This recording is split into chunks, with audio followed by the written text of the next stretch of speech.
Well, hello, everybody.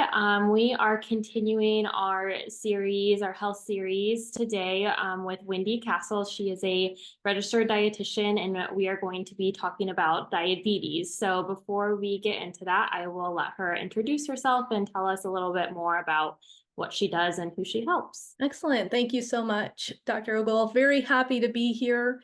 Um, as you mentioned, my name is Wendy Castle. I'm a registered dietitian by trade. I'm also a certified diabetes educator. I've worked in diabetes over 10 years, and I really love people with diabetes and helping them manage that condition. It's near and dear to my heart. I'm also the owner of One Bite Nutrition Consulting. We have a team of dietitians that see individuals for various different reasons, diabetes being one of them. But yeah, so very excited to be here. Yeah, and thank you for joining us. To get started, let's just briefly go over what is diabetes and maybe what's the difference between type 1 diabetes and type 2 diabetes. Yeah, absolutely. I get this question a lot. There's different terms thrown out there, type 1, type 2. And just a brief explanation of that is type 1 diabetes, approximately 6% of those people diagnosed with diabetes have type 1. So that's not the majority, but type 1 is an autoimmune disorder where the pancreas's cells are destroyed from that autoimmune disorder and it can't secrete the hormone insulin, which is what allows your body to utilize fuel, such as carbohydrates. Um, and those individuals rely on injectable insulin to manage their condition. There are other different things that can help reduce the amount of insulin they may possibly need, but they will need insulin. The other type is type 2 diabetes. Now, that's approximately 94% of those diagnosed with diabetes. So the majority have type 2 diabetes. That number is rising in the United States. And type 2 diabetes is really around insulin resistance. And that's a term that you might have heard, might not have heard, but really it means your body can't utilize the insulin your pancreas is secreting. It doesn't mean your pancreas isn't making any, it's making some. It's either just not keeping up with the job or not making as much as you need. And it's not actively getting into the cell where your body can utilize it and use it for what it needs. Yeah, thank you for going over that. And that's a very important distinction. Like you mentioned, both conditions are called diabetes, but really have very different underlying causes and then ultimately treatment. So I'm curious, do you work with patients who both have type 1 and type 2 diabetes, or do you focus on one or the other?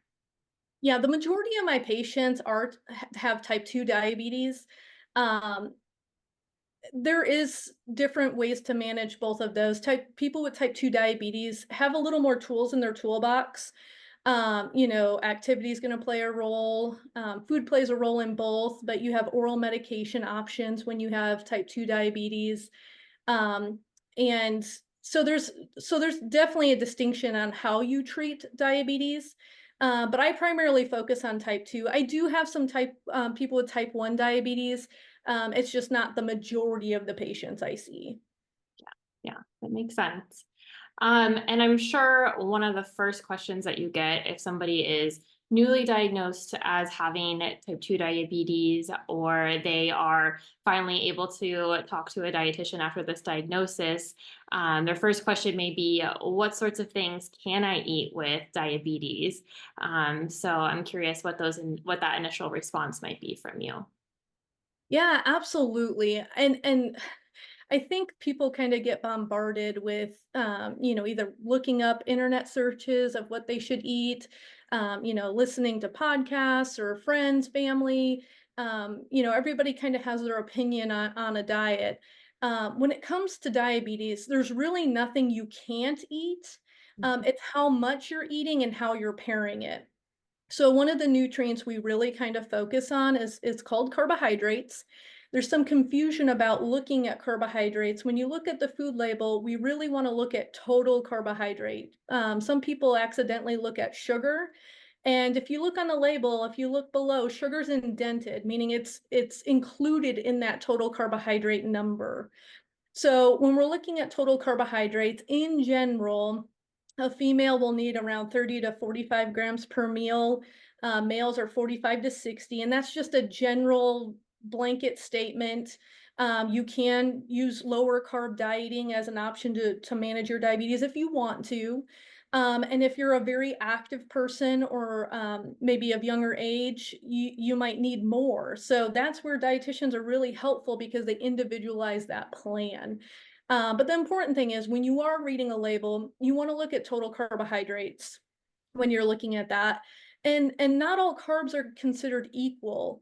Some carbs, some people say, oh, are there good foods or bad foods? And I don't really like to say good or bad, but one of the things that you can look at on the label when you're trying to differentiate between two foods is how much fiber is in there. You'll notice that fiber is indented just like sugar, so it is included in the total carbohydrate number.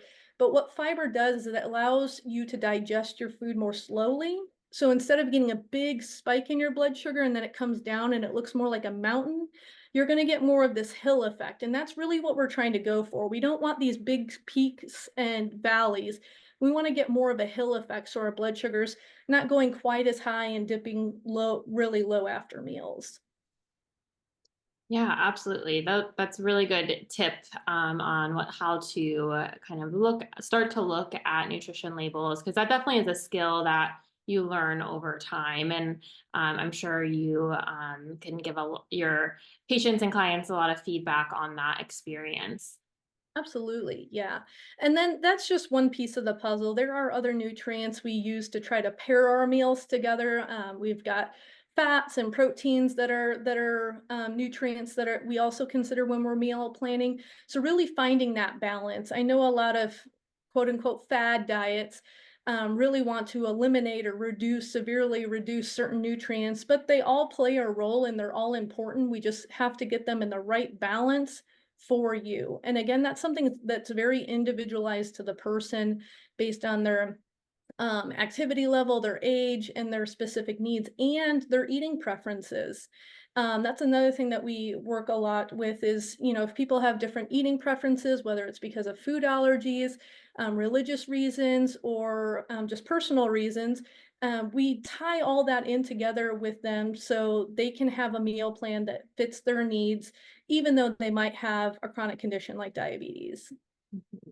Yeah, I love that approach. And I think we are pretty aligned in kind of that philosophy that there's not one best diet that everyone must follow, even if they have the same condition. We're all unique individuals that have our own preferences and schedules and our work and our day to day. And so we really need to tailor that advice for the individual person. So I always love when I hear health professionals have that approach as well. Absolutely. We kind of mentioned, you were mentioning like that blood sugar curve. I'm curious what your thoughts are as far as patients checking their blood sugar. Does everyone with diabetes have to check their blood sugar, and how often, or what might that look like? Yeah, I love this question. Absolutely love this question because for the first, I think, 5 or 6 years of my practice, um, being a dietitian and a healthcare professional, we want that information. We want to know all of the things so that we can best direct our patients in managing their disease. And so when I first started practicing, yeah, I wanted people to check their blood sugars no matter what. And then I went to a conference on diabetes and more specifically on the psychological aspect behind diabetes and how that influences patients. The conference I went to was really, really cool. It brought providers and patients together at the same conference, and we really got to just learn from each other. Probably one of the best conferences I've been to. But since I've been to that conference, I've changed my practice. And what I learned there was if somebody checks their blood sugar and it creates a positive change in what they do. So if they by checking their blood sugar every day, they will, maybe eat a little bit of a lower carb breakfast, or maybe they'll go for a walk or something like that. If it gives them a positive behavior in relation to checking their blood sugar, then that is definitely something positive. And they should continue to do that. If it doesn't, if they check their blood sugar and it's 180 in the morning and they're like, great, I woke up, my blood sugar is 180, it's too high, and my day is all thrown off now, so I might as well eat whatever I want for breakfast and I'm not going to do anything. And see, they get that negative feedback.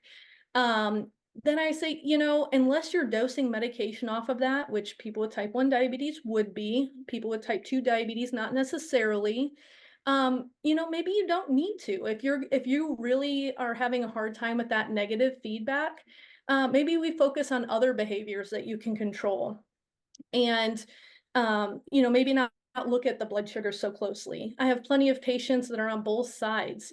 Having that information really keeps them focused and sets them up for their day, whether they have a reading that they want to see or a reading they don't want to see. It really helps keep them accountable. And then I've got some patients that it really just derails them if they see a number that they don't want to see. Um, if somebody is making positive changes by checking their blood sugar, I'm a proponent of using what we call a staggered method. So not checking your blood sugar 5 times a day, but maybe checking it 1 time a day, but mixing up what time you check it each day. So maybe one day it's fasting, and the next day it's 2 hours after breakfast. The next day it's 2 hours after lunch. The next day, 2 hours after dinner, because we don't want you poking your finger 5 to 6 times a day, but we do need to see a good picture of what your day looks like. And if you're in the habit of just testing fasting every morning, we're only getting one snapshot of that picture. We need to see the whole picture, how your pancreas responds after you have a meal. How does it respond after a meal on the weekend compared to during the week? A lot of things change. We're not robots. And so I really like that staggered method because we get a lot of information without having to poke your finger multiple times. Mhm. Yeah, again, a more individualized approach with the patient in front of you rather than a blanket recommendation for everybody. And I really do appreciate that. And it makes me think of a lot of parallels in my practice in primary care and weight management with patients weighing themselves in the morning. Some people that works very well, some people it does not. And then the staggered approach, I think about blood pressure too. And I like to see different blood pressure measurements throughout the day on different days. So yeah, interesting to hear that perspective and just note those parallels in other aspects of medicine. Absolutely. Yeah. Another question that you may get, and I'm curious to know your answer, things other than food, what other things might affect someone's blood sugar? Yeah, so things that affect blood sugar, food obviously does, but other things that people kind of forget about maybe is activity, and hydration. So if a patient calls me up and they're like, "Man, my blood sugar's high, what do I do?" Like, they might not have medicine, or maybe they've already taken their medicine. The number one thing I tell them to do is grab a water bottle and start walking. You can walk in place, you can walk around your neighborhood. You can walk around your house, but your muscles don't work for free. They uptake that sugar or that glucose from your blood, and is one of the fastest ways to get your blood sugar down, in addition to hydrating. Mhm. So hydration is super important, because if you're dehydrated, that sugar load in your blood is concentrated. Just by hydrating and getting that fluid in will lower your blood sugar, just because it's creating more fluid. So those are the two main ways to try to control your blood sugar that you can do at home. Some other ones are stress management. So whether it's like physical stress, so like if you have an illness or a surgery or something of the sort, your blood sugars might look a little bit different. I've had patients even say that now that they know and they've been checking their blood sugars, they can predict their illness, because a day or so before, their blood sugars will be higher than normal and they just can't make heads or tails of it, and then the next day they come down with a cold. um, or it could just be mental stress. So let's say, you have some chronic stress, in regards to some, personal factors that can raise your blood sugar as well. So really trying to focus on those ways to manage stress. And that's, again, a very individualized approach. Some people it's, reading or talking to a friend. Some people enjoy working out. Some people do yoga, meditation. It just kind of depends on the person and what their stress relievers are. Um, but that's definitely an aspect that we address when we're talking to people is how do you manage your stress? How do we deal with this? And then another way to manage your blood sugar, which might be a little more obvious, is medications. Mm. I'm people, particularly people that have insulin and they're able to self-adjust their dose, we really don't recommend doing that. Mm. And it's not a way to manage your blood sugars. So I think you'll probably agree with me, but um, some of my patients kind of run into trouble if they try to give themselves more medication to do XYZ behavior they want to do. So let's say they're going to a buffet, so they're going to take 2 of their medication instead of 1. Obviously, we don't recommend that. Um, just take your medication as prescribed. And, if your blood sugars aren't reacting consistently the way you wanted to, that's the perfect time to make an appointment with your PCP and just touch base. Just let them know, and that's a med adjustment. Yeah, absolutely. Well, thank you for going over all of that. Yeah, I find it all very, very interesting. And I think the tip of drinking more water, I'm going to try to remember mentioning that to patients more often. I don't think I always remember that. I love the movement idea, and it doesn't have to be a big exercise. Yeah, walking counts. And you mentioned even moving around the house. Like I'm thinking someone made dinner, even cleaning up the kitchen after dinner or doing laundry or cleaning the house, that activity counts to help lower the blood sugar then. And stress management is huge. And we actually have Ra, who is a therapist. She's going to be talking about stress management. So we'll go over that topic in more detail. So that's excellent. So thank you on that. Um, anything else that you can think of right now that you would like to share with our listeners about diabetes treatment or prevention? Anything you would like people to know? Yeah, the one thing that I really try to educate patients on are there are plenty of things you can control with your diabetes, like what you eat, who you choose to be on your healthcare team, what your activity level is, how you manage your stress levels, taking your medications as prescribed. Um, your environment. A lot of people have sedentary jobs. We have desk jobs. I'm guilty. But how do we change our environment to promote health? But on the flip side to that, there are plenty of things you can't control. So numbers don't rule your life. Don't let blood sugar numbers rule your life. There are certain things you can't control, like how much insulin your pancreas is capable of producing and releasing. The natural aging process. If there was a magical cure for that, I'm sure many people would want that. But I mean, we're all aging, so our organs are becoming less efficient, usually not more efficient. And that's just something we can't really control. The progression of disease. Now we can try to stunt that, but diabetes is a progressive disease. So as you age, it does get harder to manage, not easier to manage most generally. Um, sometimes people have financial constraints, and unfortunately, that might dictate part of their care. Maybe they can't get some of the medications because they're too expensive.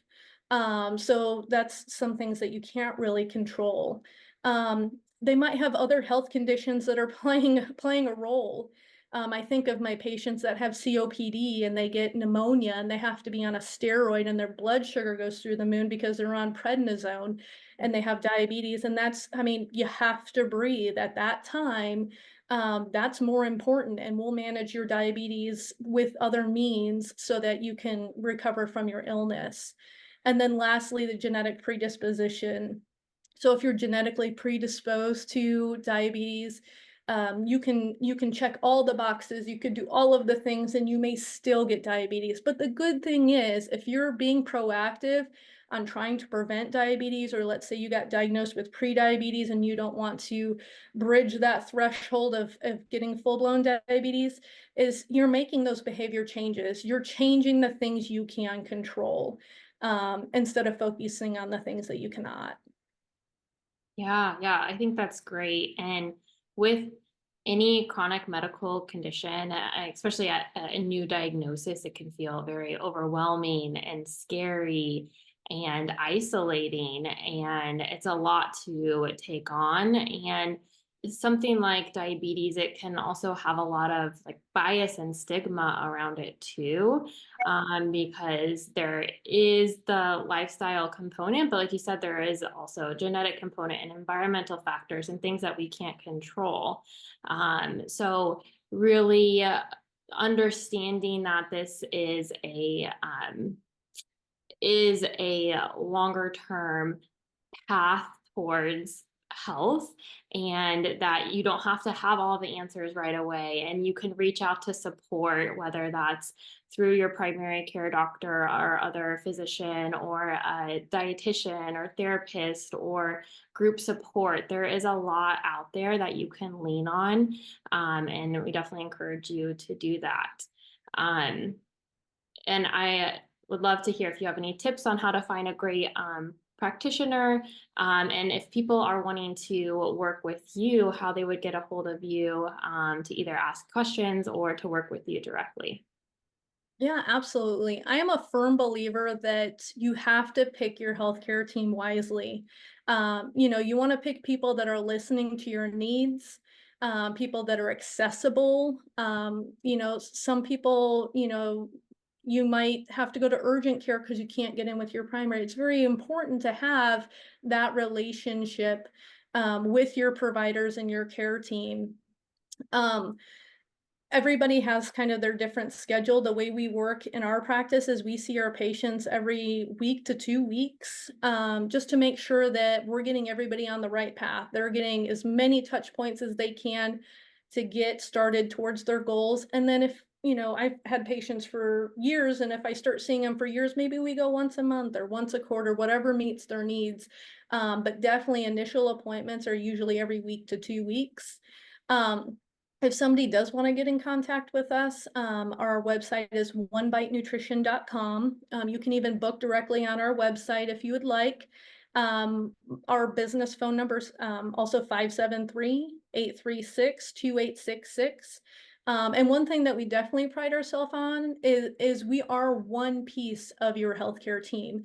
So we like to communicate with your primary care physician or your endocrinologist, or your optometrist, podiatrist, any other person that's a part of your team, because it's very important not to silo or segment your care. Everybody has to be aware of, what we're talking about.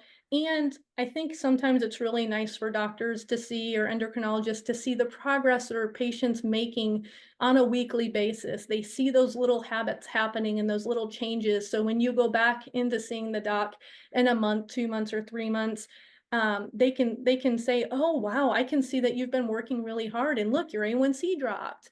Um, and all of those wins that our patients have had. Yeah, yeah, so exciting. And I love the work that you're doing and helping so many people. So thank you for taking the time to have this discussion and share your knowledge and expertise with our audience. And I will definitely share your website and that phone number for everybody so they have that if they would like to reach out. The Uh, pleasure is all mine. Thank you. yeah, you're welcome. All right. Well, thank you everybody for tuning in, and we'll go on to the next talk.